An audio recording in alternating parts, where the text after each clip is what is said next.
გამარჯობა, ეს არის დღის ქრონიკა. კიდევ ერთი ღია წერილი ტრამპის ადმინისტრაციის მისამართზე ამჯერად საქართველოს პრეზიდენტის სახელით გაიგზავნა. მიხეილ ყაველაშვილი ამ წერილში ხაზს უსვამს, რომ როგორც საქართველოს მთავრობის მეთაური, ისე თავადაც მზადა პირადი წვლილი და ძალისხმევა არ დაიშუროს ორი ქვეყნის ურთიერთობის სტრატეგიული პარტნიორობის აღსადგენად და სუფთა ფურცლიდან დასაწყებად. ამავე დროს, ამავე წერილში საქართველოს პრეზიდენტი გაკვირვებას გამოთქვამს თეთრი სახლის ახალი ადმინისტრაციის ინერტულ დამოკიდებულებასა და ყურადღებაზე საქართველოსთან დაკავშირებით, მაშინ როცა რეგიონში ყველა ქვეყნის ლიდერთან, მათ შორის პუტინთანაც კი ამერიკის პრეზიდენტს შეხვედრა და კომუნიკაცია ჰქონდა.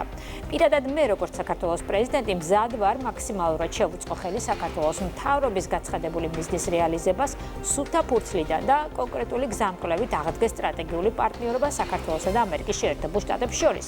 ამ მიზნის მიღწევის აუცილებელი პირობა კი ქართული სახელმწიფოს და ქართველი ხალხის მიმართ თქვენი ადმინისტრაციის სამართლიანი და გულისხმიერი დამოკიდებულების დამკვიდრებაა, წერია პრეზიდენტის წერილში. ამ წერილს ცხადია მოჰყვა პოლიტიკური შეფასებები, ისევე როგორც პოლიტიკური მსჯელობის საგანი იყო, რატომ არ მიიწვია სტრატეგიულმა პარტნიორმა ჩინეთმა საქართველოს შანხაის თანამშრომლობის ორგანიზაციის სამიტზე. ამაზე ნიშნის მოგებით საუბრობდა ოპოზიცია, რომელიც სწორედ ამ სტრატეგიული პარტნიორობისთვის აკრიტიკებდა საქართველოს ხელისუფლებას. მიმდინარე პოლიტიკურ თემებზე ჩვენი სტუმარი იქნება საპროცედურო საკითხთა საპარლამენტო კომიტეტის თავმჯდომარე დავით მათიკაშვილი. ასევე თვითმმართველობის არჩევნებამდე თვეზე ოდნავ მეტი რჩება. დღეიდან დღის ქრონიკაში თბილისის მაჟორიტარი დეპუტატობის კანდიდატების ინტერვიუებს შემოგთავაზებთ, როგორ ხედავენ ისინი რაიონის განვითარებას და გამოწვევების დაძლევას ამ კითხვებზე მივიღებთ პასუხებს რაიონების მიხედვით. ჩვენი პირველი სტუმარი იქნება ქრწანისის მაჟორიტარობის კანდიდატი ლევან ჯაფარიძე, ოდნავ მოგვიანებით. მანამდე კი მივესალმებით ჩვენს პირველ სტუმარს, დავით მათიკაშვილი შემოგვიერთება. მოგესალმებით ბატონ დავით, მადლობთ გადაცემაში მონაწილეობისთვის. პრეზიდენტ ყაველაშვილის წერილზე უნდა დავიწყოთ საუბარი პირველ რიგში. ჩვენ არაერთხელ გვსმენია საქართველოს ხელისუფლების პირველი პირების მხრიდან, რომ თვისობრივად საქართველოსა და ამერიკას შორის სტრატეგიული პარტნიორობის გადატვირთვა სუფთა ფურცლიდან დაწყება მოსალოდნელი იქნება რუსეთ-უკრაინის ომის დასრულების შემდეგ, მაგრამ ეს ომი ჯერ არ დასრულებულა. რატომ არის მნიშვნელოვანი, რომ ამ თემაზე საუბარი სტრატეგიული პარტნიორობის აღდგენა და პლუს გადატვირთვა დაიწყოს ომის დასრულებამდე? თეა, მოგესალმებით, მივესალმებით ჩვენს ტელემაყურებელს, მადლობას გადაგიხდით გადაცემაში მოწვევისთვის. ჩვენი ქვეყნისთვის, ჩვენი ხალხისთვის, საქართველოსთვის უკიდურესად მნიშვნელოვანია სამართლიანი და პარტნიორული ურთიერთობა. სამწუხაროდ შეერთებული შტატების წინა პრეზიდენტის ადმინისტრაციის პირობებში, განსაკუთრებით ბოლო პერიოდში, მათი ვადისა ჩვენ პირიქით უსამართლო და არაპარტნიორულ ურთიერთობებს ხედავდით და ეს ნაბიჯები და ეს პროცესი სამწუხაროდ მიმდინარეობდა, რაც ჩვენ ძალიან კარგად ვიცით და რაც დასრულდა უკვე დონალდ ტრამპის პრეზიდენტად არჩევის შემდეგ. აი ესე რაღაცა ნაუცბათევად პარტნიორობის სტრატეგიული ხელშეკრულების გაუქმებით. რაც იყო აბსოლუტურად უსამართლო ნაბიჯი, გაჯერებული უამრავი ცრუბრალდებით, რომელზედაც რეალურად არც ერთი არგუმენტი ამერიკულ მხარეს არ გააჩნდა. დონალდ ტრამპის ადმინისტრაციასთან უშუალოდ პრეზიდენტ ტრამპის იდეოლოგიასთან, მოდი ასე ვთქვათ, მის განცხადებულ პოლიტიკურ ხედვებთან, ქართული ოცნების პოლიტიკას გააჩნია ძალიან ბევრი თანხwebdriver, ამაზე ჩვენ არაერთ გზის გვისაუბრია, ძალიან ბევრი მიმართულებით. დაწყებული ოჯახური ღირებულებების და LGBT პროპაგანდის საკითხებთან მიმართებით, ვიცი, დასრულებული სუვერენიტეტის ძალიან მნიშვნელოვან საკითხთან, რომელიც დონალდ ტრამპის რიტორიკას, მის წიაღსვლებს თუ დავესესხებით, ყველა ქვეყანა საკუთარ სუვერენიტეტს თვითონ უნდა აშენებდეს, იცავდეს და ის ძლავრი იარაღი სუვერენიტეტის დარღვევის, რომელიც მაგალითად USAID-ის სახით ამერიკელი გადასახადის გადამხდელის ფულით სხვა ქვეყნებში დემოკრატიათან გრევას ემსახურებოდა, თვითონ დონალდ ტრამპის გადაწყვეტილებით ეს ყველაფერი დაიხურა. ანუ Deep State-ამ ბრძოლა, რომელიც გამოცხადებულია შეერთებულ შტატებში ტრამპის მიერ, მიმდინარეობს და მისი ეს ერთ-ერთი მნიშვნელოვანი ნაბიჯი იყო სწორედ USAID-ის დახურვა. აქეთ ამის შემდგომ ჩვენ კარგად ვიცით, რომ ეს ბრძოლა არ დასრულებულა, სიმძიმის წერტილმა ევროპაშიც გადმოინაცვლა და ასე შემდეგ, მაგრამ ეხლა დაუბრუნდეთ ამერიკასთან ურთიერთობის საკითხს.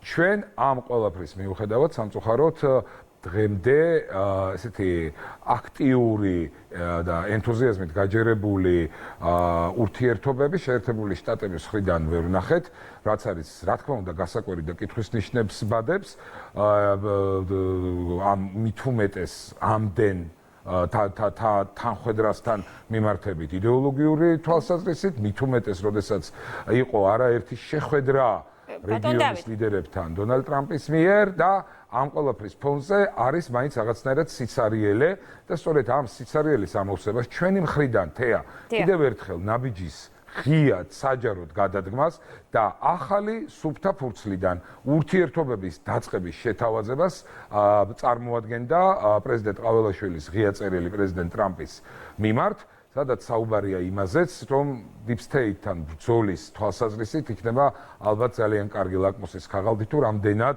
მოხდება საქართველოსთან ურთიერთობების გადატვირთვა. ეს ბუნებრივია უკრაინაში ომის დასრულებაზეც არის დამოკიდებული. მანამდე მნიშვნელოვანია.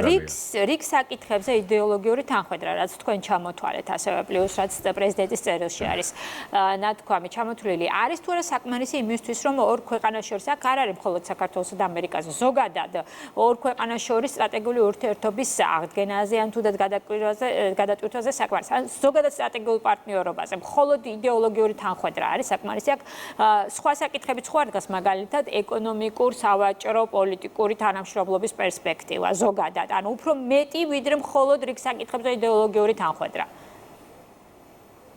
ნახეთ, მე თქვენ შეგახსენებთ წერილს, რომელიც მიიღო ქვეყნის პრეზიდენტმა დონალდ ტრამპისგან მილოცვის წერილი დამოუკიდებლობის დღეს და სადაც სწორედ ამ თემებზე იყო საუბარი, თუ როგორ სურთ და მზად არიან შეერთებულ შტატებში საქართველოსთან, მის მთავრობასთან ეკონომიკური თვალსაზრისით გააღრმავონ ურთიერთობები. ეს საზოგადოებას ძალიან კარგად ახსოვს. რა თქმა უნდა, მხოლოდ იდეოლოგიური თანხwebdriver არ არის საკმარისი, ეს ყველაფერი უნდა ცოტა დიდ ჭრილში და დიდ მოცემულობაში დავინახოთ. ამ ყველაფერს ჩვენ აუცილებლად არგუმენტად და რაციონალურ ახსნად უნდა წინა ადმინისტრაციის სრულიად უსამართლო დამოკიდებულებაც წაუმძღვაროთ, რომელიც იყო ქართველი ხალხის მიმართ, კონკრეტული თანამდებობის პირების მიმართ და აბსოლუტურად იმეორებდა საქართველოს არსებული რადიკალების, ასე ვთქვათ, ნება-სურვილებს, რაც იყო სრულიად გასაკვირი. ქვეყანა მაშინ რა დღეში არც ახლა დამშვიდებული სიტუაცია და არ მორჩენილა ომი უკრაინაში, მაგრამ ხომ გახსოვთ თქვენ რა სტადიაში იყო მაშინ ომი უკრაინაში, რამდენი პრობლემა აწუხებდა ზოგადად სოფლიოს და შეერთებულ შტატებში ეს ქვეყანა, რომელიც ავიცი მე უძლიერესი და უმძლავრესი სახელმწიფო სოფლიოში იცლიდა იმისთვის, რომ საქართველოში აი ამ ქართველი რადიკალების უსამართლო ბრალდებებისთვის ტონი ეწია და ერთხმაში ელაპარაკათ. ხო, ფაქტი იყო, რომ ამ ყველაფრის უკან ქართველი ხალხის მიმართ, ქართველების მიმართ საპარლამენტო მოახლოებული საპარლამენტო არჩევნების ჭრილში მათი დაჟანტაჟება და რადიკალებისთვის და მათი პატრონებისთვის სასურველი ხელისუფლების, კვლავ აგენტურული ხელისუფლების დაბრუნებას ისახავდა მიზნად. ეს სტრატეგიული ხელშეკრულების გაუქმება სწორედ ამას იმსახურებოდა. და დღეს, როდესაც უკვე ეს პრობლემა მოგვარებულია და არ არის, როდესაც შეერთებული შტატების პრეზიდენტს აქვს პირდაპირ განცხადებული დაპირისპირება და ომი გამოცხადებული Deep State-თან, როდესაც ნათლად ჩანს, რომ საქართველოს თავისი მშვიდობის პოლიტიკით ერთადერთი რაღაცა პატარა კუნძულივით არის გარშემო დარჩენილი მშვიდობის, აი ამ ცეცხლის რკალში მოდებულ ჩვენს რეგიონში და როდესაც შეერთებული შტატები ცდილობს, რომ აქ გარკვეული საკუთარი გავლენები და საკუთარი მიზნები, პოლიტიკური მიზნების მიღწევაში პროცესები წარმართოს, ну ბუნებრივია ხა საქართველოს, რომელიც არის სუსტი იმ თვალსაზრისით, რომ მას იგივე ძალისხმების გაღება თეა, რაც შეერთებულ შტატებს შეუძლია, ბუნებრივია არ ძალუց. საქართველოს არის პატარა ქვეყანა, საქართველოს გააჩნია თავისი ეროვნული სტრატეგიული ინტერესები და ამ სტრატეგიული ინტერესებში გამოკვეთილად ისახება, რა თქმა უნდა, ურთიერთობა შეერთებულ შტატებთან, მათ შორის ეკონომიკური ურთიერთობა და ერთ-ერთი პირველ რიგში ეკონომიკური ურთიერთობა. მე უბრალოდ შეგახსენებთ თქვენს და საზოგადოებასაც, რომ როდესაც აქ წინა ადმინისტრაციის პირობებში იყო საუბარი რაღაც სტრატეგიულ ურთიერთობებზე, ჩვენ ღიად ვამბობდით, რომ ეს სტრატეგიული პარტნიორობა მარტო ქაღალდზე ხო არ უნდა არსებობდეს.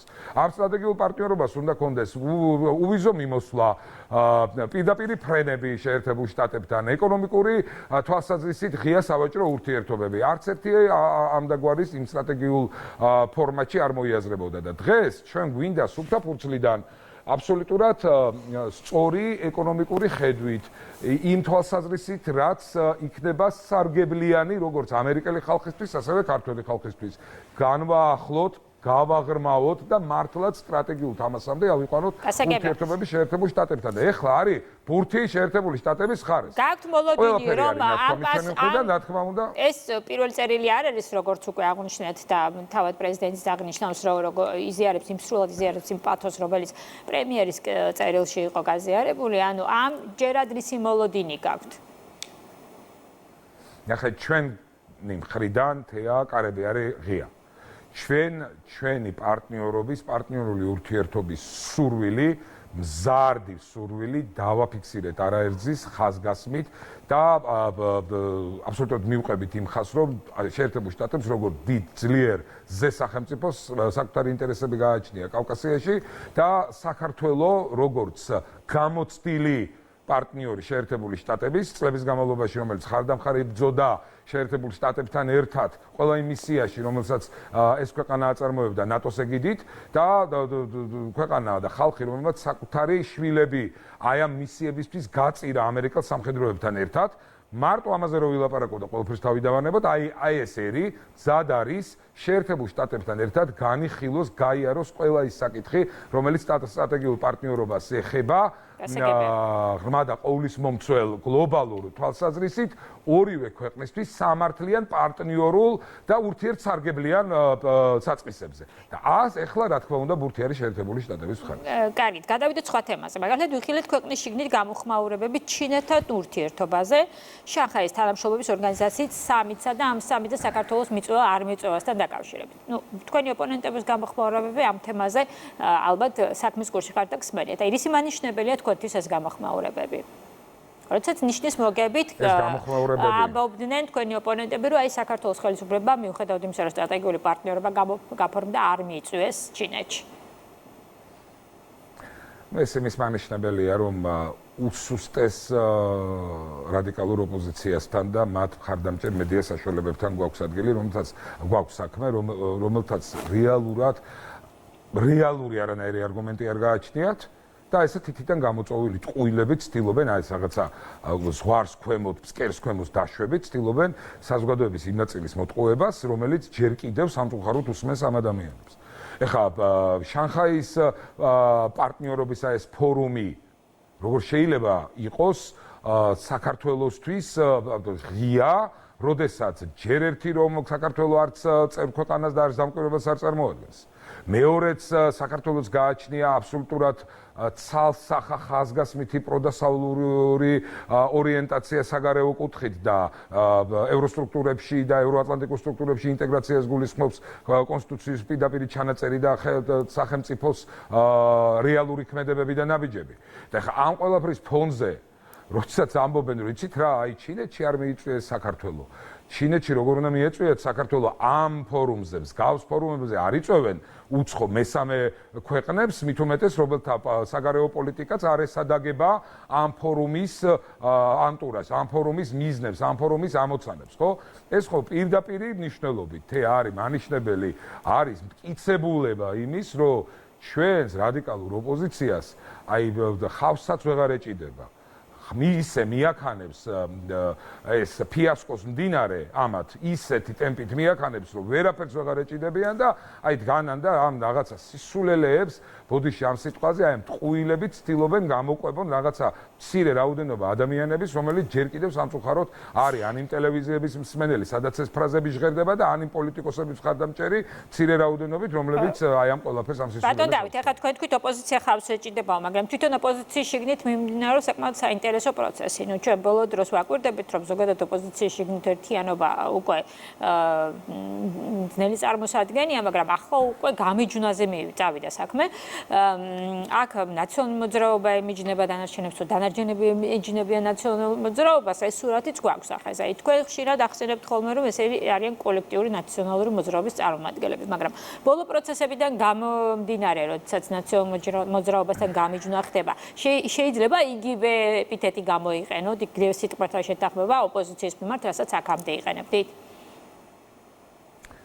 ახეთ ჯერ ერთი აქ არის რამოდენიმე მდგენელი თეა და მოდი ყველაზე ვისაუბროთ მოკლედ. პირველი არის ის, რომ აბსოლუტურად უსამშობლოა არანაირ ფასეულობას და ღირებულებაზე და დამყარებული ეს ეკლექტური ერთობა ცხადია განწირულია დაშლისთვის ისედაც ყოველგვარი სცენარების დადგმის გარეშე, იმიტომ რომ წარმოუდგენელია აი ესეთი მსგავსი ადამიანების შექმნილი რაღაცა ერთობა, რიანი დაარქვან, რაც უნდა ის დაარქვან, რეალურად ეს არის აბსოლუტურად ფსევდო ფორმატი და ის სინამდვილეში არ არსებობს, მაგრამ ნუ დაუშვათ დაარქვან ეს სახელი, გამორიცხულია რაიმე ფორმით ასეთი ერთობის შენარჩუნება, იმიტომ რომ ერთობა უნდა არსებობდეს პოზიტიურ ღირებულებებზე. არ შეიძლება სამშობლოს სიძულვილით გაერთიანებულმა პოლიტიკოსებმა დიდხანს შეინარჩუნონ რაიმე ფორმით ერთობა.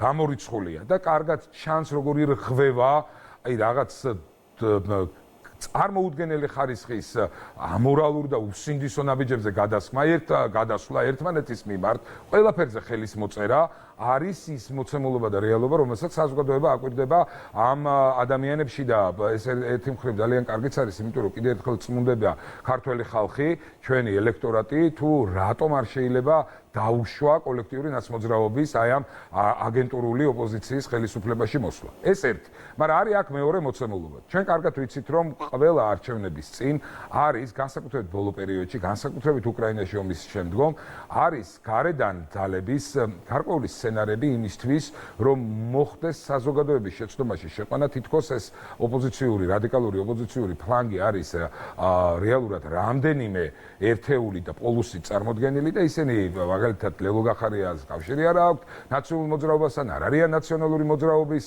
ცოდებით დამძიმებული და ასე შემდეგ, იმისთვის რომ მოატყუონ ის რაღაც გარკვეული რაოდენობა ეგრეთ წოდებული შუაშისტური ელექტორატის ამ ხმების მოკლედ ნადირობის ჭრილში, მაგრამ ნუ ეს იმდენად დიდი ტყუილია და იმდენად კარგად იცის ჩვენმა საზოგადოებამ, რომ ამ ერთხელ უკვე გაანვლილ და გაცვეთილი საბურავით მეორედ ახლა ვეღარ შეძლებენ რბოლაში მონაწილეობას, რომ ნუ რისი იმედი აქვთ, მე ნამდვილად არ ვიცი.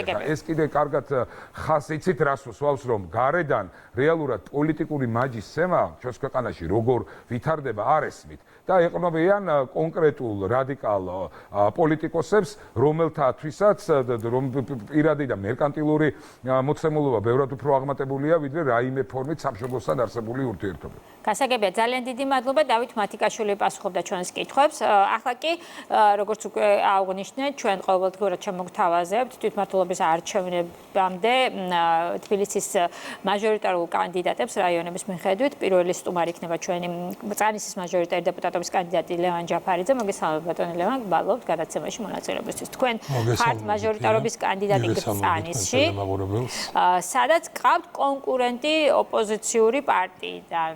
ამ ოპოზიციური პარტიის განაცხადი საკმაოდ ამბიციურია არჩევნებზე, რომ ქართულ ოცნებას უნდა გამოგლიჯონ თბილისი. აი, თქვენ როგორ ფიქრობთ, რამდენად შეიძლება ამან თქვენთვის უხარხულობა შექმნას, პრობლემა შექმნას არჩევნებზე და თქვენი წარმატების საიდუმლო რაშია ამ შემთხვევაში?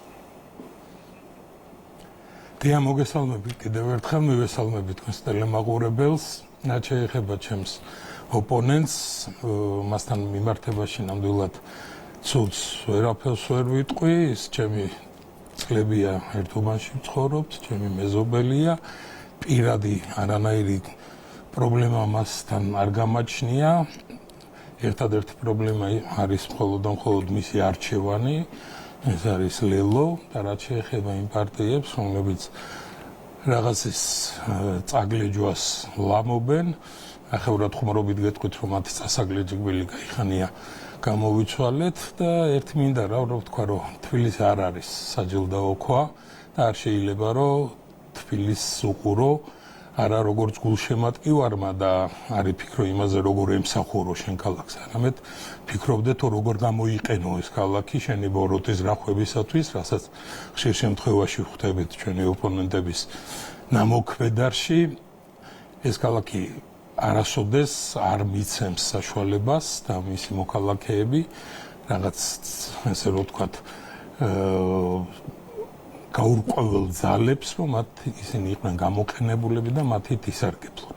და მათი დამოკიდებულება ჩვენი მოქალაქეების და მათივე ამომრჩევლის მიმართ კარგად ჩანს ბოლო წლის განმავლობაში, თუნდაც იმ ცარიელი სკამებით თბილისის საკრებულოში, რომელიც ოპოზიციისთვის იყო განკუთვნილი. ზუსტად ეს არის მათი დამოკიდებულება, მათივე ამომრჩევლის მიმართ, ეს არის მათი პასუხისმგებლობა ამ ქალაქის მიმართ და მე ღრმად მწამს დამჯერა, რომ ეს ქალაქი კარგად გააკეთებს არჩევანს, თან ეს არ არის თემა, რომ მე არ ვთხოვ ჩემს ამომრჩეველს, რომ რაღაცაში მენდონ ბოლო წლების განმავლობაში ჩვენ კარგად ვანახეთ ამომრჩეველს, თუ რისი გაკეთება გვინდა, რა შევძელით რო გაგვეკეთებია, არ ვემალებით პრობლემებს, მომავალშიაც ვაპირებთ ამის გაგრძელებას და ჩვენ გვინდა რომ ამ ადამიანებმა განსაზღვროს სწორედ იმ ჩვენი ნაკეთების საქმიდან და არა რაღაცა საუბრებიდან, ლაპარაკებიდან, ვიღაცის ნაკარნახების განმეორებიდან, რაღაცების დაგეგმარებიდან და ესე რომ ვთქვათ, ქვეყნის არევიდან და ამ ყველაფრისათვის ამ თვითმმართველობის არჩევნების გამოყენება. კი ბატონო, აი თქვენ თქვით რომ ვლაპარაკობთ საქმეზე. დიახ, თქვენ თქვით რომ კრწანისელებმა კარგად, ანუ თქვენმა ამომრჩეველმა კარგად იცის რა გაგიკეთებია და რისი გაკეთება აქვს ორ. თქვენთვის კრწანის უცხო არ არის, თქვენ წარმოადგენთ კრწანისის რაიონს, აქედან გამომდინარე, ეხლაც ხვდებით მოქალაქეებს. აი რა პრობლემები არის რისი გაკეთებაც, რაც დაგრჩათ გასაკეთებელი და რა გესახებათ გამოწვევათ რაიონში? მე ვარ უკვე მესამეჯერ ვიყრი კენჭს კრწანის რაიონში მაჟორიტარი დეპუტატის რანგში, რაც ჩემთვის არის უზარმაზარი პატივი და უზარმაზარი ნდობა გუნდისგან. მანამდე ვიყავი კიდევ 3 წელი კრწანის რაიონის გამგებელი, აქედან გამომდინარე, მართლა ძალიან კარგად ვიცი ის პრობლემები, რაც გააჩნდა ამ რაიონს, ისი გაკეთებად შევძელით, რა პრობლემების აღმოფხვრად შევძელით და რა დაგვრჩა კიდევ გასაკეთებელი, მაგრამ კიდევ ერთხელ განმეორდები, რომ თბილისი არის ცოცხალი ორგანიზმი და რაც არ უნდა ინტენსიურად აკეთო საქმე, პრობლემები ყოველთვის წამოგეწევა. ამიტომ სწორედ თბილისში ჭირდება ყოველთვის ადმინისტრირებაში ის გუნდი, რომელიც მოხჩაულრებლად ყოველთვის იქნება მზად იშრომოს და საქმე აკეთოს ამ ქალაქისათვის და მისთვის ეს იქნება უზარმაზარი პატივი, რომ ემსახუროს ამ ქალაქს. იმიტომ რომ პრობლემები არ შეიძლება რომ ამოილიეს, ყველაფერი არის ცვეთადი, პრობლემები გეწევა. რა თქმა უნდა, ჩემი რაიონი საკმაოდ დიდი რაიონია, ლანდშაფტურადაც მრავალფეროვანი არის, ძალიან ისევე როგორც მოსახლეობის მხრივ და რა თქმა უნდა, განსხვავებული არის ეს პრობლემები. აი ჩვენი მთავარი და ერთ-ერთი ისეთი მძიმე პრობლემა არის ავარიული სახლები, ეს სოლოლაკშიც, ხარფუხშიც, ძველ უბნებში, ისტორიულ უბნებში თბილისის და მიდის ამ წლების განმავლობაში ინტენსიური მუშაობა იმისათვის, რომ ეს პრობლემები იქნას მოგვარებული. ვცდილობთ ახალი პროგრამების შემუშავებას, ამ ადამიანებთან კონტაქტს, კავშირს. ეს არის ყოველდღიური რუტინა, რაზეც სულ 24 საათის განმავლობაში უნდა იმუშაონ ადამიანებმა. შემდეგ აქეთ ხარბუხში მოდის მიწის დამჭერი კედლები, იქით სატრანსპორტო პრობლემები. ეს არის აუღლებელი. მთავარი არის, რომ სწორედ ხდებოდეს პრობლემის პასპორტიზაცია და სწორედ ხდებოდეს იმ პრიორიტეტების განსაზღვრა, თუ რა პრიორიტეტებით უნდა იმუშაოს ადმინისტრაციამ, იმისათვის, რომ დროულად იქნას ყველა პრობლემა აღმოფხვრილი და ადამიანებისთვის იქნას შექმნილი, ადაპტირებული, ლამაზი, კარგი გარემო. ეს არის სულ მუდმივი შრომისა და 24 საათიანი მოხჩაუხლელი შრომის. კი ბატონო, თქვენ წარმოადგენთ რაიონს, რომელიც ასევე ტურისტულად ყველაზე ესეთ ვთქვათ საინტერესო და მიმზიდველია და შესაბამისად ამ მიმართულებითაც გვაქვს კითხვა, აი მაგალითად როგორ წარმოგიდგენიათ ადგილობრივი ხელისუფლების ჩართულობა ბიზნესთან ერთად, მაგალითად ტურიზმის განვითარებისთვის მეტად უფრო.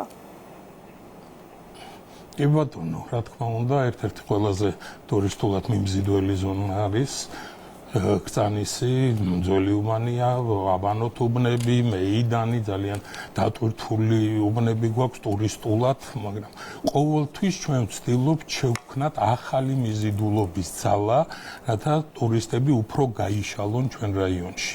და მუდმივად ვცდილობთ გავაჩინოთ ახალი ინფრასტრუქტურული პროექტები, ახალი მიზიდულობის ძალა, რითია ჩვენ შევძლებთ ტურისტების მეტად დაინტერესებას და უფრო დიდად მოვიცავთ რაიონს რაიონს, ამაში რა თქმა უნდა ჩართული არის მოსახლეობაც და ამაზე შემდეგ ბევრად არის უკვე აწყობილი ბევრი ინფრასტრუქტურული პროექტები. აი ერთ სამაგალითოც გეტყვით, მაგალითად აი ბოლო შარშან გაკეთდა თაბორის მონასტრისკენ მიმავალი ბილიკი, რომელიც აი ტურისტულად ძალიან დაიტვირთა, ძალიან გამამაზ და იგივე გრიშაშვილის სკვერი, რომლის ანახავადაც უკვე აბანოთუბნიდან ძალიან ხშირად მოდიან უკვე ტურისტები, ამან მოიცვა სხვადასხვა მიმართულებების მიბმა ამ თემაზე და აი ეს არის ყოველთვის მამოტივირებელი იმისათვის, რომ ახალი ინფრასტრუქტურული პროექტები შეუძლოთ ტურისტების უფრო მეტად მიზიდვა და მათი უფრო მეტად დაინტერესება ჩვენი რაიონით. გასაგებია. ძალიან დიდი მადლობა. ლევან ჯაფარიძე, კრტანისის მაჟორიტარი დეპუტატობის კანდიდატი საუბრობდა პირდაპირ ეთერში. ასეთი იყო მოვლენთა ქრონიკა ამ დროისთვის. გაეცანით ყველა სიახლის იმედი ნიუზ-ში და მე 4 შაბათამდე გემშვიდობებით. ნახვამდის.